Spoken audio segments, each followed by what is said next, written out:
Good Sunday afternoon, YouTube. How you guys? Well, good Sunday evening, should I say? YouTube, how you guys doing tonight?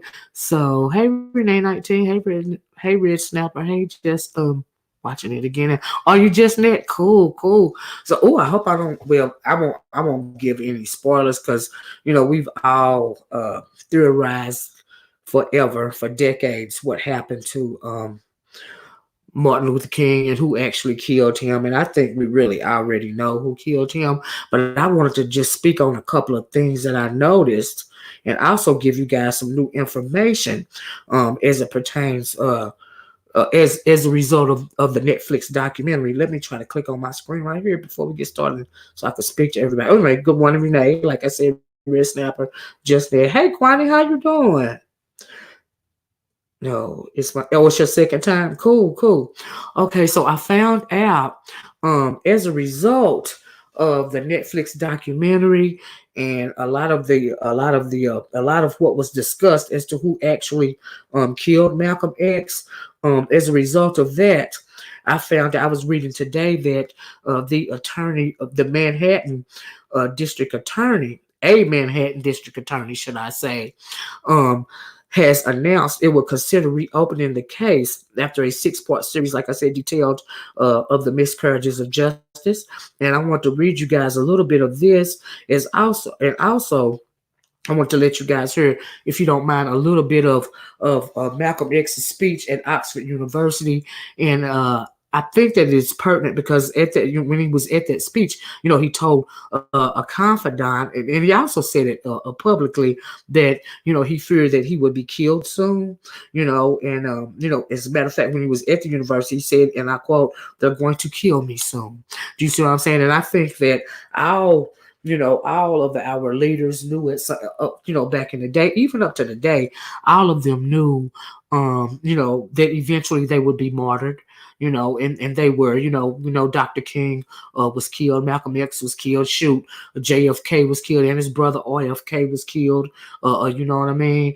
And so on, even up to somebody like, Malcolm X's grandson was killed in Mexico mysteriously to speak out of the injustices of our people, much like his grandfather Malcolm X, was spoke out. He started to do that, and mysteriously he turned up dead in Mexico. Ain't that something? Imagine that. Who the fuck it? And then we know that.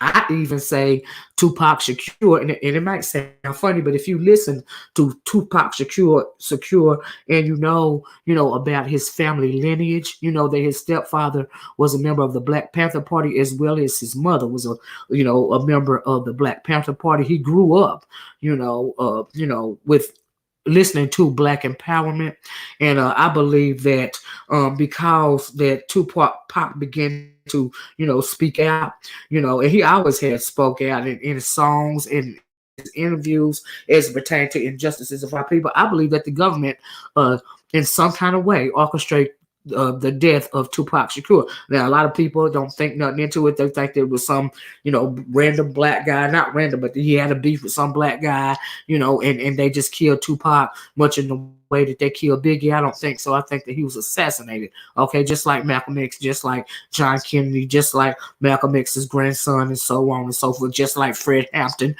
Fred Hampton was drugged, and they busted in his apartment when his pregnant woman was there, and they lifted him up by his afro and shot him in the back of his head twice. Okay, now we know that, in my opinion, the government continues to and will continue to assassinate our leaders simply because they don't want us to be divided.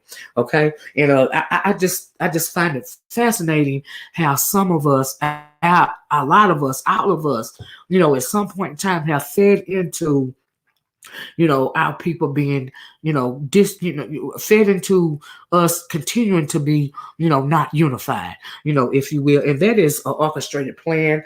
I I played of somebody reading off the Willie Lynch letter. I think it was last week, and the reason why I did that is because, like I said then, I'm gonna say it now. Whether it was fiction or nonfiction, the sentiments in that Willie Lynch letter are true, and they hold true right to this day. Okay, and we all know this. And I've also, after I play a little snippet of Malcolm X's, speech at Oxford University, if you would, indulge me, I would like to play for you something from the Honorable Elijah Muhammad as well. And so yeah, it's just fascinating. But as far as the Malcolm X documentary go, I think it was well put together. And like I said, it was so well put together that they are considering reopening the case. And let me read you a little bit of this, what I read in the Guardian. This is a article from the 13th. The 13th was Thursday, this past Thursday, and the article goes as follows. I won't read all of it. I would just read some of it because this says the investigation into Malcolm X's death could be reopened after new information was detailed in a Netflix series following the release of the 6-part documentary Who Killed Malcolm X, which launched on the streaming platform on February 7th. The Manhattan District Attorney will look into the case of civil rights activists with the possibility of the case being may be reopened. Now, I honestly, if they reopen this case, it is only due to political aspirations. It would not be genuine in my opinion, because we all know who assassinated Malcolm X. Like I said, the documentary was well put together, but at the end of the day, we know that the same people that assassinated all of our great leaders assassinated Malcolm X. Do you see what I'm saying? Agents for the government. We know this. Agents in blackface. We all know this, okay? It says, it goes on to state that 3 men were jailed for the 1965 murder of the activist, who in his campaign for Black empowerment dismissed the nonviolent ideology of contemporaries such as Martin Luther King Jr. Malcolm X has been a member of Elijah Muhammad's Nation of Islam until an acrimonious split in 1964. Another member, Talmaj, y'all can't pronounce these names, okay? Y'all know I'm country. Another Talmaj Hayer, later known as Muhajid Abdul Halim, admitted his part in the killing, while 2 other men, Normal 3x Butler, 3X Butler, who later became Muhammad Abdul Aziz, and Thomas Johnson, who took the name Khalil Islam, maintained their innocence. Aziz was released on parole in 1985. Islam was released in 1987 and died in 2009. Halim was released in 2010. Did Gregory say the same thing? I seen the documentary, some of it. I'm still watching it. I want to know who did it, because it doesn't make any sense. But I think that we all know, who was responsible for the death of Malcolm X. We all know. Do you see what I'm saying? And for that reason, I think it's a political gesture when you have a district attorney from Manhattan considering reopening the case, because we all know who is behind the assassination of Malcolm X. If we're honest with each other, we already know that. And that's why I called it nothing more than a political gesture. Do you see what I'm saying? It is a presidential election year. Let's not forget about that, okay? It says, the article goes on to state that the documentary explains various theories surrounding the killing, including that it was a setup by the FBI and was carried out by white nationalists. Crucially, it emphasizes the lack of evidence against Aziz and Islam, and the lack of Halim said that neither man was involved. And the fact that Halim said that neither man was involved. He said that in the documentary too. Oh, by the way, this is what I want you guys to hear. The Innocence Project, a nonprofit organization that investigates potential miscarriages of justice, has also claimed that a civil rights lawyer, William Kunstler, obtained FBI documents supporting Halim's version of events and naming other co-conspirators. I want you guys to hear that part right there.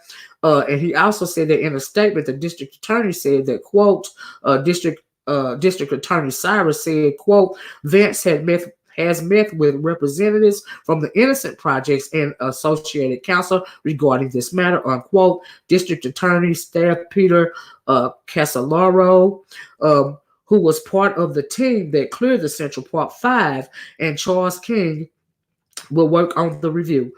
This news pleased campaigners. Like I said, it's a political stunt. This news pleased campaigners. In a statement, the Innocence Project co-founder Barry Schecht said, quote, given the historical importance of this case and the fact that our client Aziz is 81 years old, we are especially encouraged that Mr. Vance has assigned two highly respected prosecutors to work on this reinvestigation.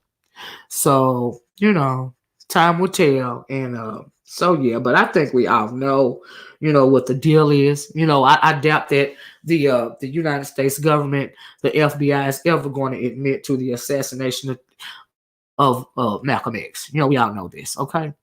Karma News says the beef all started when Malaysia Muhammad's son told Malcolm about them girls allegedly. Yeah, I know that. And he was what do you call it? He was set down by Elijah Muhammad. A lot of people, but I believe the man in the review when he said that if Elijah Muhammad would have wanted him dead, he would have been dead, shortly after, he set him down, after he suspended, after he tried to hush him. Do you see what I'm saying? And I believe that largely in part, the part of the reason why Elijah Muhammad also set Malcolm X down is because of ego. Is because you had a lot of people in his ear, and we know that the ego will ruin anything. And also, I found it fascinating in the documentary, when they found out, when the agents, when the FBI found out that Elijah Muhammad had tried to mute Malcolm X, they felt like, Elijah Muhammad was doing their job for them, because if you can keep a people divided, and at one point in time, the Fruit of Islam, now known as the Nation of Islam, was the largest assembly of black people in this country. We know that even larger than the civil rights movement was the Fruit of Islam. They were, they were disciplined. They had their stuff together, and that is very scary to the United States of government. Anytime we start to assemble and start to unite, that is very scary to him, even to this day. Do you see what I'm saying? You see so many agents on, social media, so many black people, campaigning to keeping us divided. Do you see what I'm saying? You have to wonder why. What is it that we know, that they know about us, that we don't know, that to the fact that even all these decades, all these hundreds of years later, they want to keep us divided as a people, even down to the black man and the black woman, and we've seen this, this gender war here on YouTube, go on forever. And I think that much of this stuff, much of this rhetoric against the black woman, is pretty much motivated by agents. Like, I really do believe that agents and broken men. Do you see what I'm saying? And the same in reverse for black women that speak negatively against black men. That's why I want a little bit later on to explain to you guys what being pro-black as well as pro-black woman means to me, because I found out today that when you say that you're a pro-black woman, to some people it is considered divisive when you say that you're a pro-black woman, because I also found out today that some black people use the term pro-black, as being pro-black men, for instance, as a mean to divide the men from the women. But that is not what I mean when I say that I am pro-black as well as pro-black woman. Okay, and I'm going to explain it a little bit later. But first, I wanted to play a little bit, if you would just deal with me for a little while longer, I want you to play a little bit of this speech that Malcolm X, a little what he said via the debate. It was actually a debate at Oxford University, and I want to play a little bit of that for you guys, because the same things that he's talking about in this speech is the same thing that's going on now, and it's simply the reason why, in my heart of hearts, I believe that they want to keep us, divided, is because if we ever unified, if we ever linked up together as one people, like every other race does, it would be heck to pay around here. You see, that is what they fear. They fear retribution. That is why they use enemies necessary to keep us divided. Just like it was spelled out in the Willie Lynch letter, that is what's going on even today. Keep the black man and the black woman divided. We see it every day on YouTube, even down to the term, even when it comes to using the term pro-black. Do you see what I'm saying? And a lot of people got a lot of different versions of pro-black, and I just wanted to explain my version to you guys, okay? So anyway, first, let's listen to a little bit of this, if you guys will suffer through this with me for a few minutes. And also, I want to play something from Louis Farrakhan. I know I said Elijah Muhammad earlier. I meant Louis Farrakhan, what he had to say about this about 10 years ago, about the division between black men and black women. Okay, so let me start right here, okay? And you guys, if you don't mind, please hit the like button. Thank you. Let me try to fast forward it a little bit. I don't want to hold you guys long, because I know that some of us have to go to work tomorrow. That as long as a white man does it, it's all right. A black man is supposed to have no feelings. Can you guys hear this? I'm sure you can.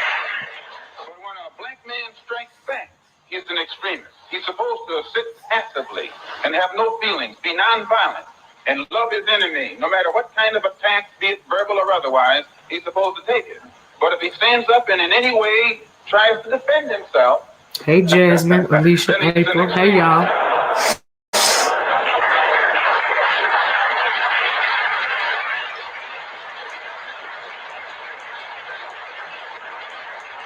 No, I think that the speaker who preceded me is getting exactly what he asked for.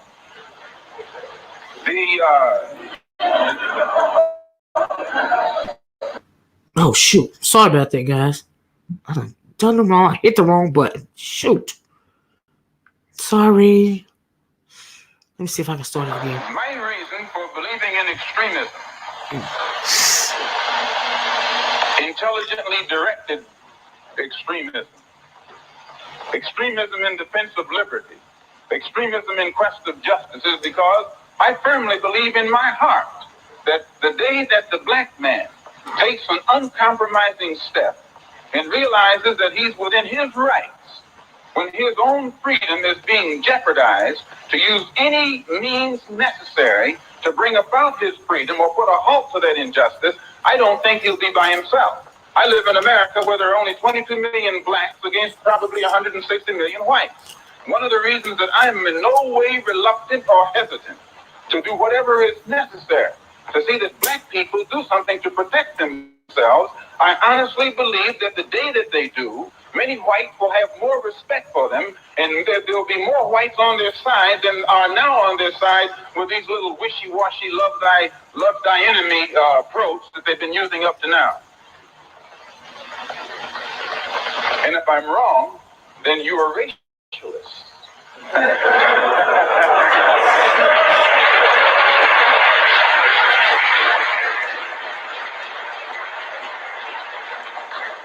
As I said earlier, in my conclusion, I'm a Muslim. I believe in the religion of Islam. I believe in Allah. I believe in Muhammad. I believe in all of the prophets. I believe in fasting, prayer, charity, and that which is incumbent upon a Muslim to fulfill in order to be a Muslim. In April, I was fortunate to make the Hajj to Mecca and went back again in September to try and carry out my religious functions and requirements. But at the same time that I believe in that religion, I have to point out I'm also an American Negro.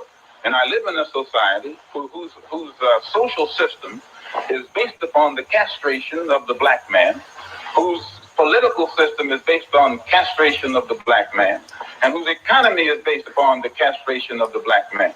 A society which in 1964 has more subtle, deceptive, deceitful methods to make the rest of the world think that it's cleaning up its house, while at the same time the same things are happening to us in 1964 that happened in 1954, 1924, and in 1984. They came up with what they call a civil rights bill in 1964, supposedly to solve our problem, and after the bill was signed, 3 civil rights workers were murdered in cold blood.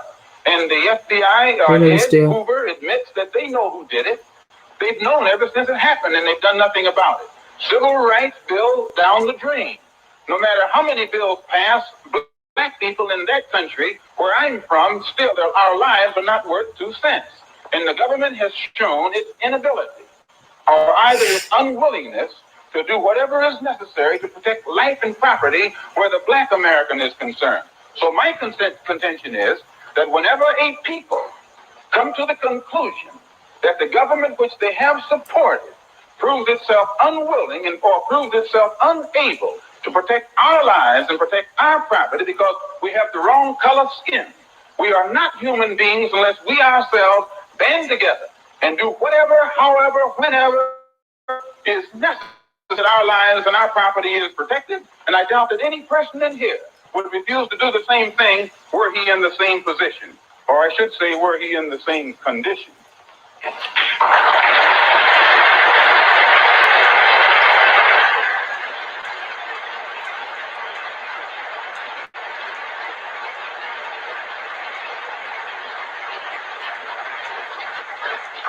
Just one step farther to see am I justified in this stand. And I say, I'm speaking as a black man from America, which is a racist society. No matter how much you hear it talk about democracy, it's as racist as South Africa, or as racist as Portugal, or as racist as any other racialist society on this earth. The only difference between it and South Africa preaches separation and practices separation. America preaches integration and practices segregation.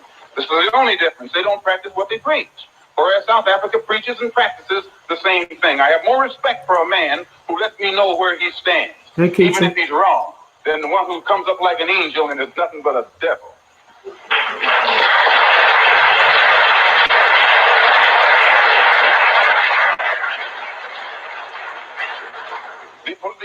The system of government that America has consists of committees. There are 16 senatorial committees that govern the country and 20 congressional committees. 10 of the 16 senatorial committees are in the hands of Southern racialist senators who are racialists. 13 of the 20, this was before the last election. I think it's even more so now. 10 of the 16 committees, senatorial committees, are in the hands of senators who are Southern racialists. 13 of the 20 congressional committees were in the hands of Southern congressmen who are racialists, which means out of the 36 committees that govern the foreign and domestic direction of that government, 23 are in the hands of Southern racialists, men who in no way believe in the equality of man, and men who do anything within their power to see that the black man never gets to the same seat or to the same level that they are on. The reason that these men from that area have that type of power is because America has a seniority system. And these who have that seniority have been there longer than anyone else because the black people in the areas where they live can't vote. And it is only because the black man is deprived of his vote that puts these men in positions of power that gives them such influence in the government beyond their actual intellectual or political ability, or even beyond the number of people from the areas that they represent. So we can see in that country that no matter what the federal government professes to be doing, the power of the federal government lies in these committees. And any time a black man or any kind of legislation is proposed to benefit the black man or give the black man his just due, we find that it's locked up in these committees right here. And when they let something through the committee, usually it is so chopped up and fixed up that by the time it becomes law, it's a law that can't be enforced. Well, another example is the Supreme Court desegregation decision that was handed down in 1954. This is a law.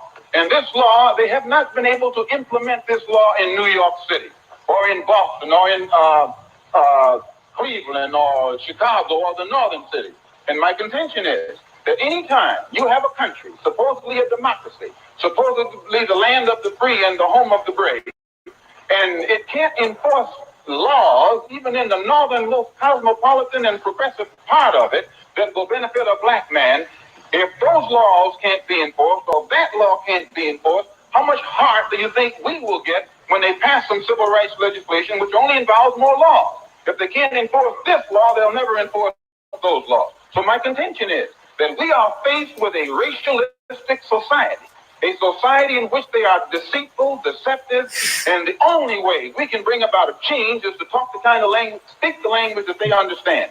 The racialist never understands a peaceful language.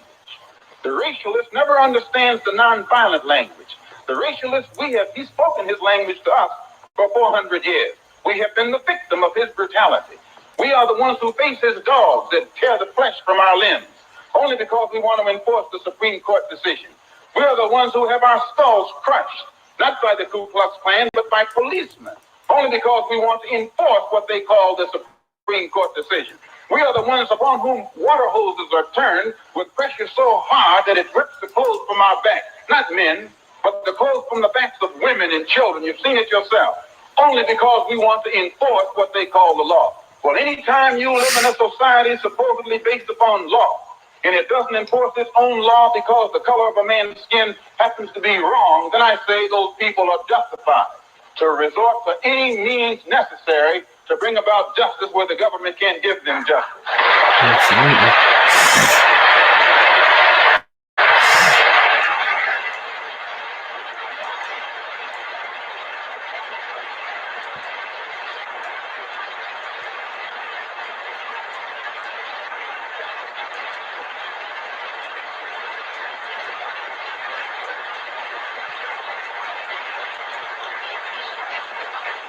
I don't believe in any form of unjustified extremism. But I believe that when a man is exercising extremism, a human being is exercising extremism in defense of liberty for human beings, it's no vice. And when one is moderate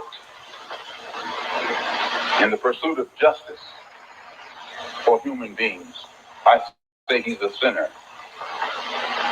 And I might add in my conclusion, in fact, America is one of the best examples when you read its history about extremism. Old Patrick Henry said liberty or death. That's extreme. Very extreme.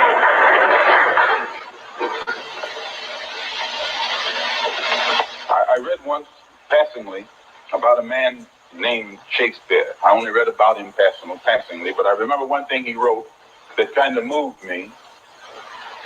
He put it in the mouth of Hamlet, I think it was, who said, to be or not to be.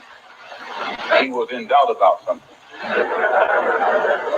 Whether it was nobler in the mind of man to suffer the slings and arrows of outrageous fortune, moderation, or to take up arms against the sea of troubles and by opposing, end them.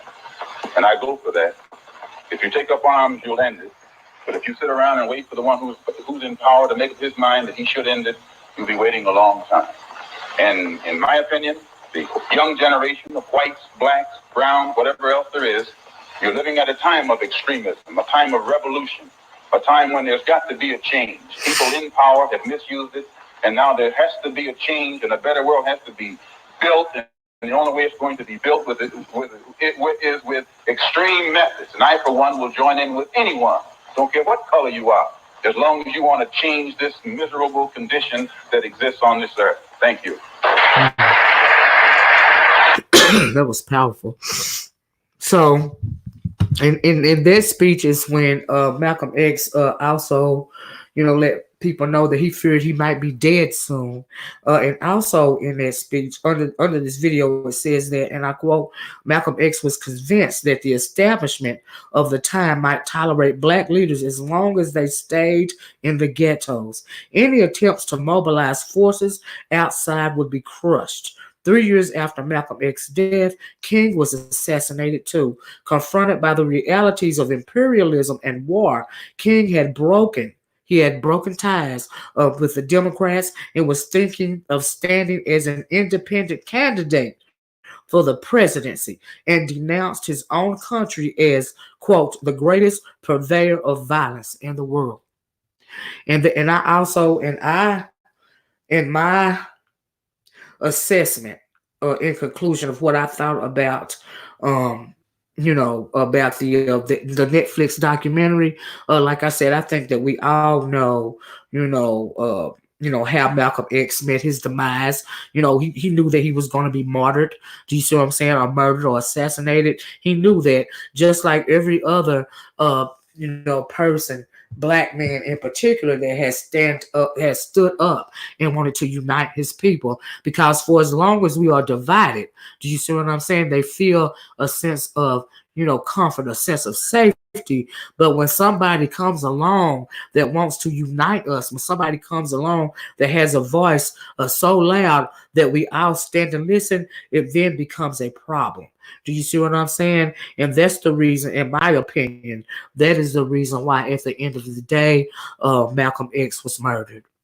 And I don't think that I think that it was a political gesture when that Manhattan district attorney said that they were considering reopening the case as it pertained to who actually killed Malcolm X. I think it was a political gesture because, like I said, we all know who killed Malcolm X. I really appreciated the documentary because some things that came out in the documentary, some things I had never heard, before. I had never heard how gleeful the government was when they found out that Elijah Muhammad and Malcolm X, came at an impasse when they broke ties with each other.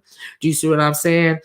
But a lot of that was orchestrated by bone carriers. We call them bone carriers, people in Elijah Muhammad's ear as well as ego, because Malcolm had started to grow, past the teachings of Elijah Muhammad.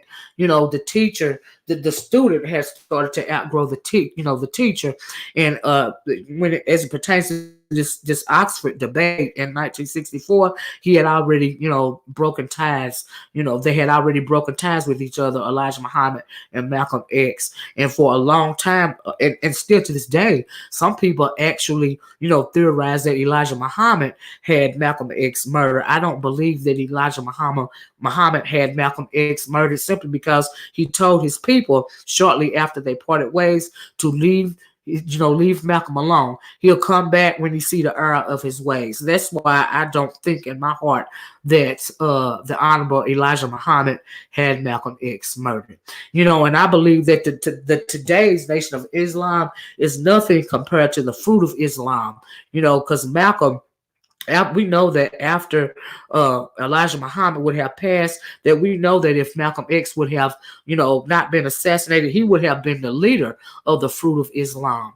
Do you see what I'm saying? And the government didn't want that because they were a unifying body. They had a force. And oh my God, can you imagine if Malcolm X had lived to be the leader of the fruit of Islam?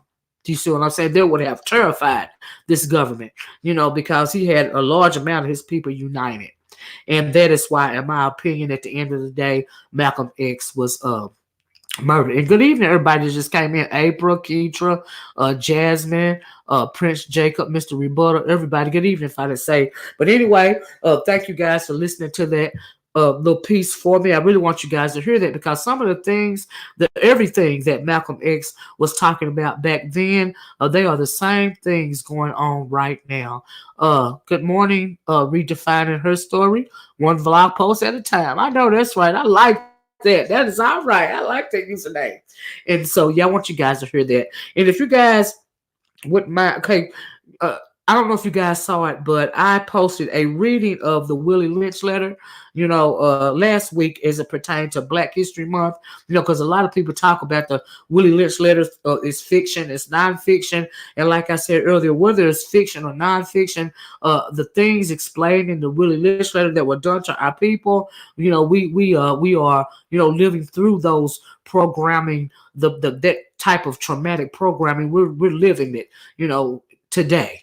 Do you see what I'm saying? We continue, the black man and the black woman continue to be divided. Do you see what I'm saying? Because like I said, as long as they can keep us divided, they feel that they can conquer us. Do you see what I'm saying? But I want you guys to hear this little part right here. And we're going to go on to what it means to me when I say that I am pro-black, but moreover, I am pro-black woman. Because a lot of people think it means a division between the black man and the black woman, and that is not what it means to me. It is, I believe in the Messiah complex. You know, a lot of people, even to this day, call Malcolm X the Black Messiah. You know, but I truly believe that what Malcolm X wanted to convey to us before he died, he believed in the Messiah complex and the Black Messiah complex. And the Black Messiah complex, many of you may have heard of that before, is I was trying to read it, the talk, redefine her story. Let me read that. But the Black Messiah complex is the black mother, the black father, and the black child. And that is what being pro-black means to me. I believe in the Messiah complex, but there is a very specific reason why I am pro-black woman. I'm going to explain it to you guys again, because I don't want anybody misconstruing what I mean when I'm saying I'm pro-black woman. I don't want anybody to think that I am being divisive, when actually my wish is that we one day be united. Because when we become united, and we will be united one day, and I think that it will have to be by force, especially, unfortunately, in this country, I think that it will be by force, because we know that when you backed into a corner, you fight or you die. Do you see what I'm saying? But I'm going to explain what I mean. But I'm not divisive. You know, I believe in unity, you know, between the black woman and the black woman. And I absolutely believe in the strong black family. Okay, that's what I believe in. But let me play. This is 11 minutes long. Let me read this first. Redefining her story says, why doesn't anyone recognize that Malcolm X embraced through true embraced true essence of Islam and changed his name before his death? Yes, he did redefine her story. A lot of people don't, you know. Oh, it's that. Oh, hey, EJ, that's you. Okay, girl. Yeah, a lot of people don't realize that, but yes, there is a reason why. You know, he changed his stance. You know, he started to, like I said, he grew. You know, the student outgrew the teacher. You know, and that was the part of the problem too.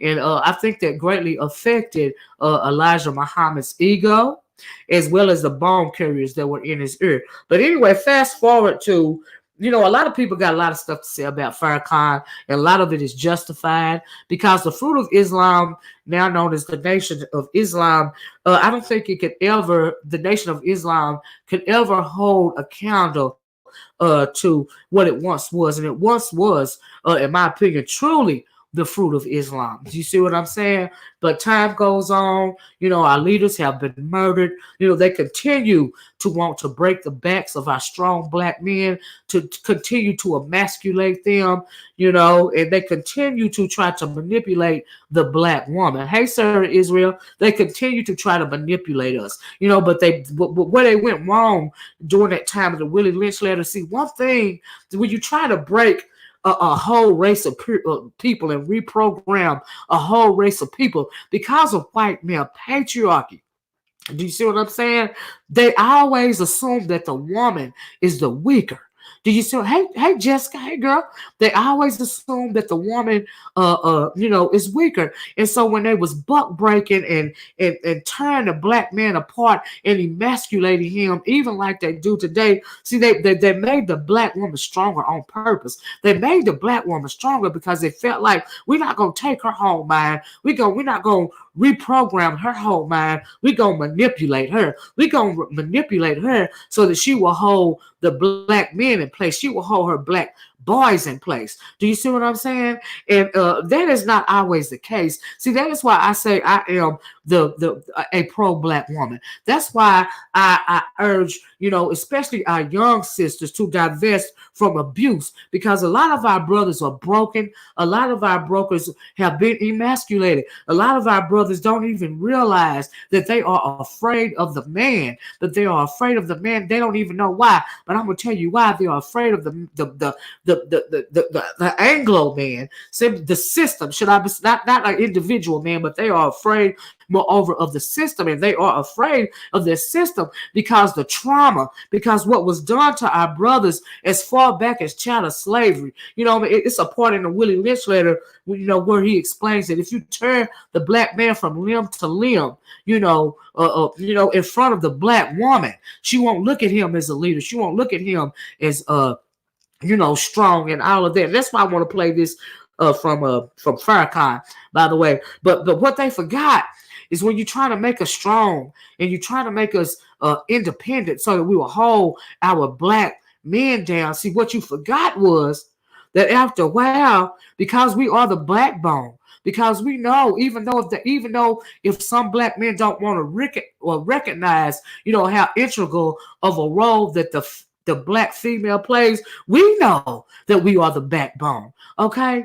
And when they call you, and when you hear them saying, some people saying that the black woman is God, what they mean by that, they just some people just say that just to be saying it. But when they say the black woman is God, to me, when I hear that, I hear they say that the black woman is God. She is not God, but I do believe she is a goddess. She is a goddess because she brings forth life. Okay. She was the first woman, the black woman, the African woman was the first human being to bring forth life on this planet. So when they say the black woman is God, in my mind, that's what they means by that, because she is the bringer of life. Okay. And because she is the bringer of life, she is strength personified. So when I'm saying I'm pro-black woman, that is what I'm saying. And what I mean by that is we know that we have to be the ones, because so many of our brothers are sick. Do you see what I'm saying? We have to be the backbone. We especially our young black women, because they are the ones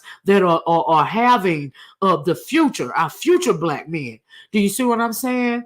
And we have to teach them not to be afraid of the system, but to stand against it and be strong. See, that is the mistake that the Anglo made when he decided not to break us and totally reprogram us, but just to try to, number one, pit us against each other and try to program us so that we will want to protect our black men to the point to where they will remain emasculated and afraid and remain under our skirts. Do you see what I'm saying? But the reason why they made a mistake is because they didn't think that we were going to realize that at some point in time, if we need our black men, because they are the muscle, they are the strength. You know what I'm saying? They have the body, and their body is not just to be working a field or something, or to be working in somebody's factory. They are our warriors, and we need our warriors strong, and we need them confident. Okay, if we are ever going to get over this oppressive society, and that is what Malcolm X was talking about. He was talking about unity. Do you see what I'm saying? He was talking about the black messiah complex, the black woman, the black man, and the black child. That makes the strong black family. That is the beginning of unity. You get enough strong black families and they will want to unite. And like I said, when we do finally become united, in my opinion, we will then be unstoppable. And that is what the system is afraid of, even to this day. They they try everything in the world. Why do you think you see so many of our brothers, being so fearful that they would rather consider themselves gay? Some of them would rather, turn themselves, into women, assimilate themselves into women, because they are afraid and they don't know why they are afraid. You see them lashing out at us for whatever reason. A lot of them have mommy issues. A lot of them have are anti, a black woman, because they don't know how to relate to a black woman. A lot of them have womb envy. A lot of them actually, envy our strength. Do you see what I'm saying? Not realizing that the whole time we're not trying to hurt you. We're trying to help you. We are your backbone. Do you see what I'm saying? I heard a black man on the Teapot, the Prophet of Thought channel last night during a debate, and I felt bad for the brother, because when he was speaking, he actually said that he wants black women to hurt. He wants to see us hurt. He wants to see us suffer. He hates black women and all of this and all that. Not realizing the whole time that you were saying you hate yourself. You feel less than. You feel like you want to lash out at the black woman when you really want to lash out at the system that has turned you into this emasculated black man to the point to where you have to, where you feel like you want black women to hurt. And at first, I felt so bad for him because, along with his anger and his vitriol, he clearly has some kind of, in my opinion, mental disability, like Asperger's syndrome or something like that, because he has a pronounced speech impediment. Do you see what I'm saying?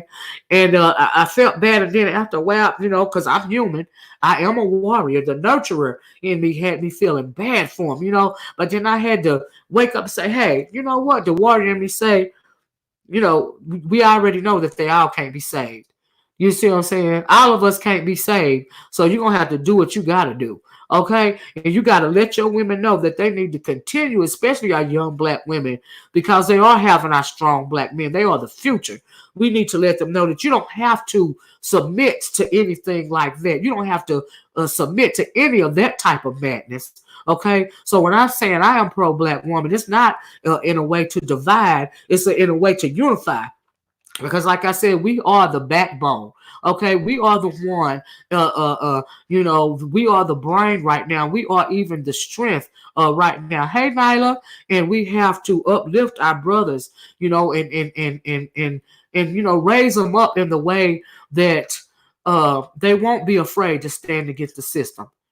Because without them, we will never, overcome the situation that we're in. And I think that that's what Malcolm X was trying to tell us. Do you see what I'm saying? But anyway, let me play this a little bit. This from Elijah Muhammad, and Lord, I keep saying Elijah Muhammad. I'm sorry, I just got through looking at the Netflix documentary. Okay, so anyway, this video is actually, this audio is from 2009, and in this audio, Louis Farrakhan is speaking about the title of the videos.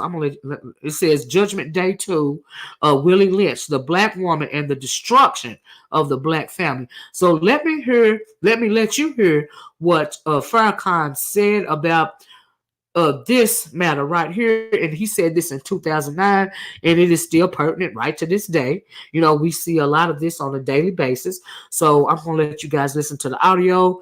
Please suffer through this for me a few minutes longer, and then I promise I'll close. I'm trying to keep it at under an hour, okay? But thank you guys so much for joining me. Thank you, Nyla, for clicking on real fast. I appreciate you, girl. And Keisha said that's why I always give a smile to my people and say a kind word every day. We don't know a smile. That's right. That's right, Keisha. So anyway, here is Louis Farrakhan, okay? Hold on 1 second. It is only 11 minutes long, okay, guys? Let's see. Here's how he did it. He said, get the strongest nigga male, and here's how you treat him. You bring him out and you bring, excuse the language, you bring the nigger female and the nigger baby, and then you tie the strong nigger's foot to a horse on this side and his other foot to a horse on that side. Then you tie and feather that nigger and set him on fire. And when the horses start pulling in two different directions, they'll rip that nigger apart in the presence of the woman and the baby. And her listening to his screams and begging for mercy, she'll know then she can't depend on him. Then you get another big strong nigga, and you bring him and you get your bull whip, and you beat him. You don't kill him, but you beat him within an inch of his life. Come on. Until he's crying and screaming and praying and begging. And when that woman sees the man in that state, she'll be psychologically frozen. And all her daughters will be like her. They'll come out independent. And the boys, they'll have strong bodies, but weak minds. And out of her instinct to protect her male child, she'll break that male child for us and turn him over to us. And we'll give him many fields of labor, but he will be working for us, broken by her. And right now in the South, this is South Carolina. That's right. Y'all know what I'm talking about. Some white man would come to your house and you're a beautiful young girl and he would tell your father, send her out. He want to have sex with her. And the man had no power. He's frightened to death to resist. Go on, baby.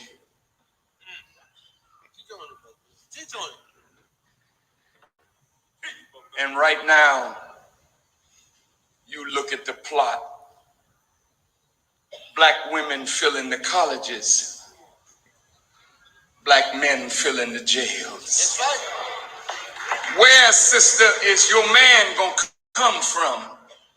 You at Benedict College, 69, 70% female, 30 to 38% male.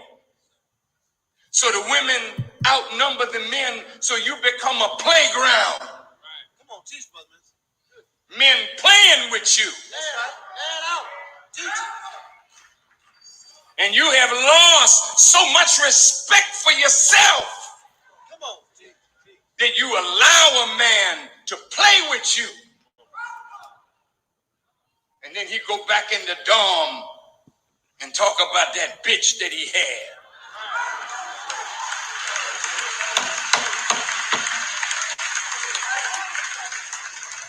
We have become so degraded now that when rap started in the South Bronx, it was young black men using the art of the spoken word, but that's rap. They were talking to young men about the condition, not ghetto life, but they were passing on germs of knowledge and wisdom in rap, but the money lenders and the corruptors saw money in this, and skillfully they turned it from conscious rap to gangster rap, and we began glorifying the gun, glorifying the lowest part of life in the hood, glorifying the sale and use of drugs and the snapping of a cap in your brother. And then they glorify beefs and whatnot between rappers and their posses. Willie Lynch alive and well, West Coast rap, East Coast rap. See, now we're against each other from the east, from the west, from the north, from the south.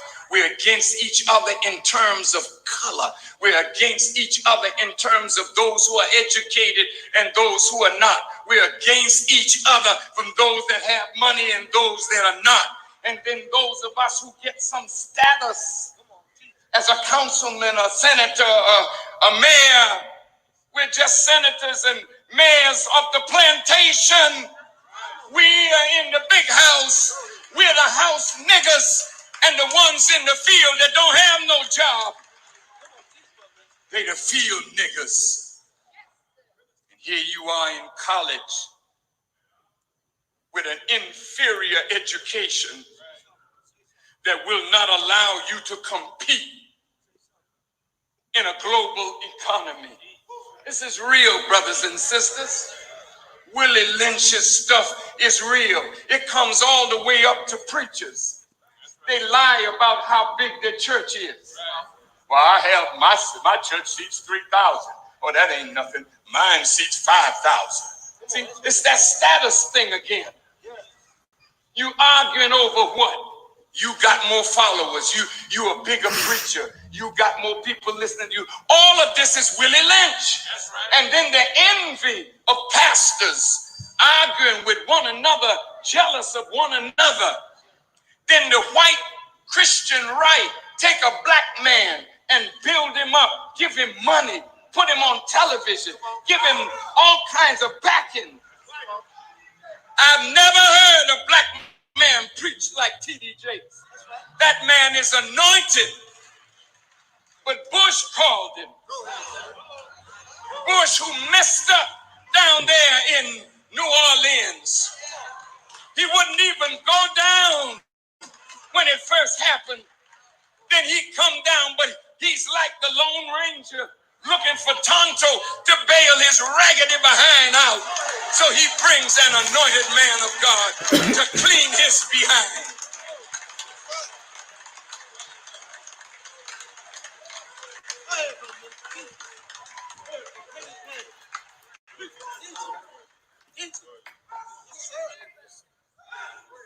Now, brothers and sisters, in my conclusion,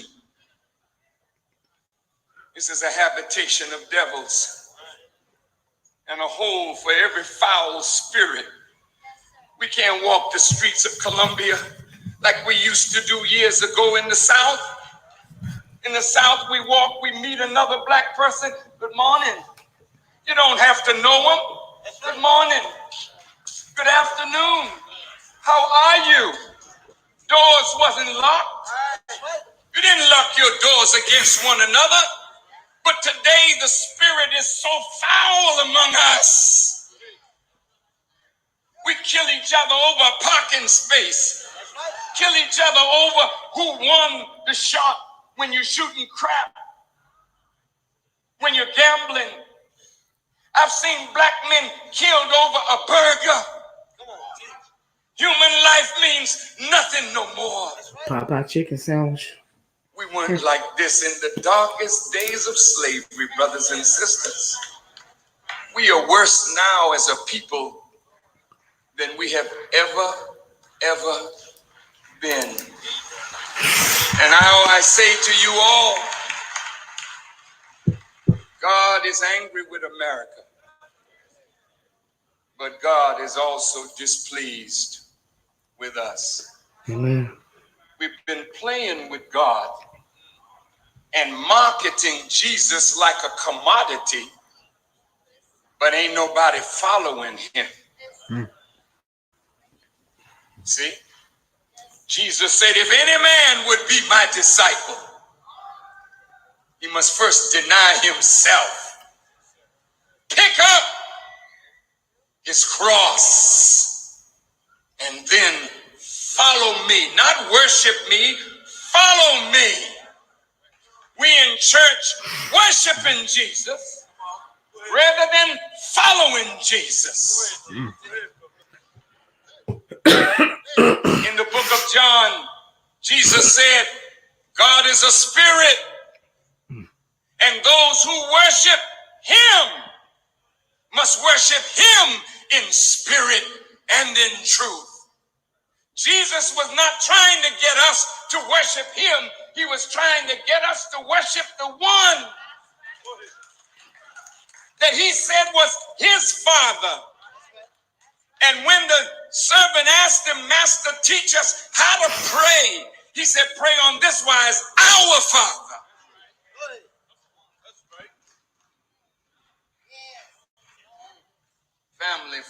Family. We're a long way off from God. Amen.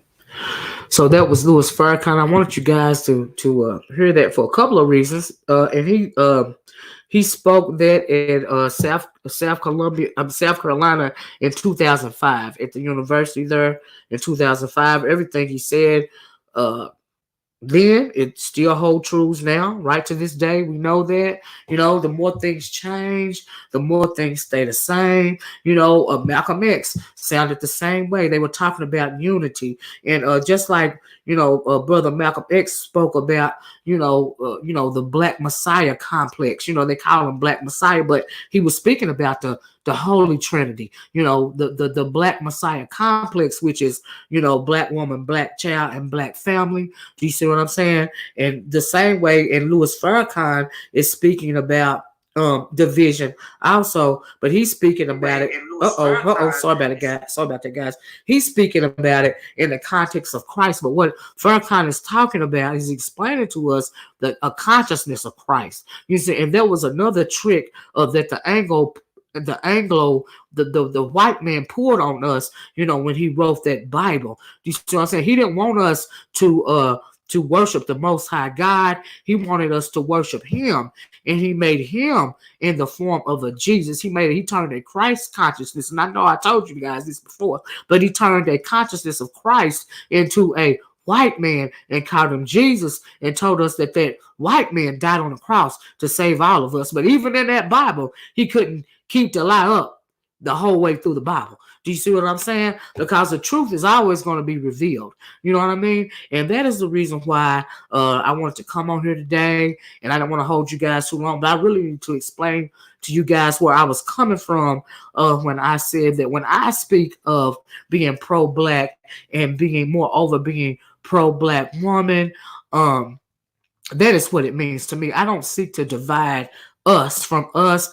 I seek to unite us from us. I want us, to once again, walk in the light of a Messiah complex, the strong black woman with the strong black man, creating a strong black family, because that is the only way we are going to be unified, one family at a time. So when I'm saying I'm pro-black woman, and I'm urging my young sisters to divest from abuse, I'm urging you to divest from abuse, because a lot of us will stay in a relationship with somebody that cannot be saved, and you're wasting your time, in the midst of dysfunction, because we have a higher calling. Because like I said earlier, we are the backbone. So many of our brothers have been broken in the same way that Farrakhan explained to us when he was talking about the Willie Lynch letter. A lot of our brothers are broken and they don't even realize it. Do you see what I'm saying? So they want to lash out at us, but what they're really lashing out is the emasculation of them, the mass incarceration of them. Do you see what I'm saying? The gay agenda, the school to prison pipeline. They're lashing out about all of that, but because they are afraid to lash out at the very ones that perpetrated all those atrocities on them, they take it out on us. But when we start to begin that they are, sick, they need us, so the ones that can be saved, especially our children, our black children, our black male children, we can raise them up in a different way. We don't want to raise them up to fear the man. We want to raise them up to defend the man, because us doing it alone, we can't do it alone. We're having to do it right now because our brothers are sick. But that next generation, we can raise them up and they don't have to be sick. They don't have to be afraid. And that is what being a pro-black woman means to me. It doesn't mean to divide. It means to, be the backbone, and make our brothers well so that we can become unified as a people. Because like I said, they feel comfortable as long as we are divided. Why do you think they let us go back and forth the way that they do against one another in the midst of this so-called gender war? Do you see what I'm saying? They do, for as long as you going against one another, you know what I mean? It's cool. They're going to let you continue to do that. Do you see what I'm saying? But the day they stop hearing us going back and forth with one another, they stop hearing our brothers say that they want us to hurt, and they want to destroy not only us, but the whole black community. And they say that because they broken. Do you see what I'm saying? But the day they stop hearing that, that's the day it's going to be a problem. That's the day that the revolution is not going to be televised. Okay? That is the day that they're going to break off our communication, because that is the day they're going to fear, the way that they try to manipulate us. They're going to fear that it backfired on them, because we done raised up a whole new generation of young black male warriors that ain't afraid to buck the system. Do you see what I'm saying? That's what they don't want us to do. So there are some on here that use the word pro-black, amongst black people to divide black people. A lot of people that use it as a scam. But to me, pro-blackness simply means to love your own race of people and love yourself first. Love yourself through all the trauma. Love yourself through all the reprogramming, the reprogramming and programming and reprogramming again, because they keep on trying, they keep on trying, they keep on trying, but one day, us as being pro-Black women, we are going to realize that, hey, we're not going to do this to our, Black men anymore. We are going to raise them up in the way. We are going to let them know that they are strong Black men. They are, the leaders of our community. They are, the strength that we need to overcome all this nonsense. Do you see what I'm saying? That's why I am always preaching on divesting, from abuse, because you can't save them all, and you don't need to waste your time in any type of situation like that. Because guess what? We ain't got time. Because there is fast approaching the time to where this whole country is going to be thrown into another civil war. You see what I'm saying? We see a coup going on right in front of our face. In my opinion, the POTUS, the president of the United States of America, the crook that he is mounting a coup against this United States government. Okay? And we are watching this, and we know that he is absolutely divisive, especially when it comes to the race issue. Absolutely divisive.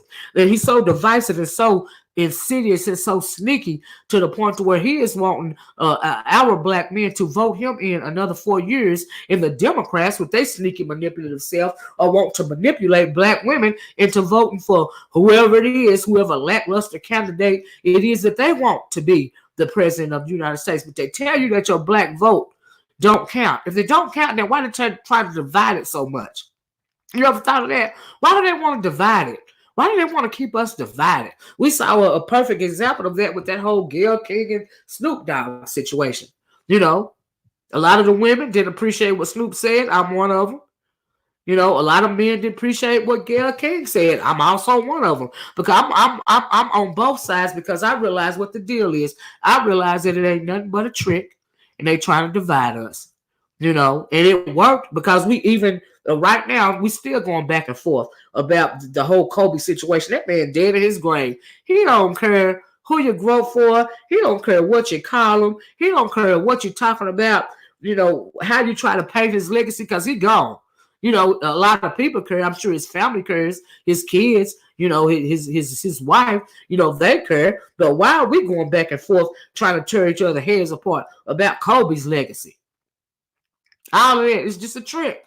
It's just a trick. So anyway, guys, that is all. I'm going to close right here because I'm over an hour. But I just want to let you guys know what I felt about the Malcolm X documentary, as well as what it means to me when I say I am pro-Black and I am pro-Black woman. It is not divisive. It is meant to unify. And that is what I want to leave you guys with. You know what I mean? Like I said, I didn't realize that a lot of people, because I'm still trying to catch up, but come to find out, a lot of people are saying that they are pro-Black man or pro-Black woman, and using that type of speech to divide us. It is not my, it is not my agenda to divide us, but to bring us together. Especially our women, because we are the backbones, and we have to be the strength right now, because so many of our brothers are sick. Do you see what I'm saying? But like I said, they made a mistake when they thought they was going to manipulate the Black woman forever. Okay, because we are starting to realize, that a lot of our brothers, unfortunately now, and I'm going to say it for the last time, can't be saved, but we are procreating, we are bringing forth a new generation of men, and it don't have to be that way. You see what I'm saying? But if you don't know what they're doing to you, you can't change it. But we know. See, they messed up. They didn't totally, destroy our minds. Do you see what I'm saying? And we got sense enough to know what we got to do. And so that is what I mean when I say that I am pro-Black woman. You know what I mean? I want us to raise up a whole new generation, a strong generation of us together, the Black woman, the Black man with the strong Black family. And that is the only way we're going to see our way out of all of this oppression and all of this nonsense that's going on in this country, even to this day. It's still going on. It's going to continue to go on until we unify. You see what I'm saying? And so that is how I feel about it. So I'm going to let you guys go. I hope you guys have a wonderful day. Thank you guys so much for joining me. And thank you for even considering what it is that I brought to you today. You know, this is what I feel about the subjects that I talked about. And when I'm talking about pro-blackness, I am never using it, like I said, as a means to divide. I'm not using it as a scam. You know, I'm only telling you what I feel we need to do as women, you know, as black women, for the future of our race. Because they're trying to commit genocide on us in every which way imaginable. You know, they want to destroy us because they fear us. They fear us unifying. You know, but us as black women, we can make a difference. And we gonna make a difference. You see what I'm saying? And so, honey, let me get off here. You guys have a nice day tomorrow. If you guys have a day off because it's President's Day tomorrow, enjoy your day off, your extra, you know, extended weekend. If you gotta work, have a good day at work. You know what I mean? I love you guys. You know what I mean? And don't forget to smile. Don't forget to smile at somebody. And never, ever, ever forget to love your beautiful melanated self. And I'm going to talk to you guys later. Bye-bye. Peace.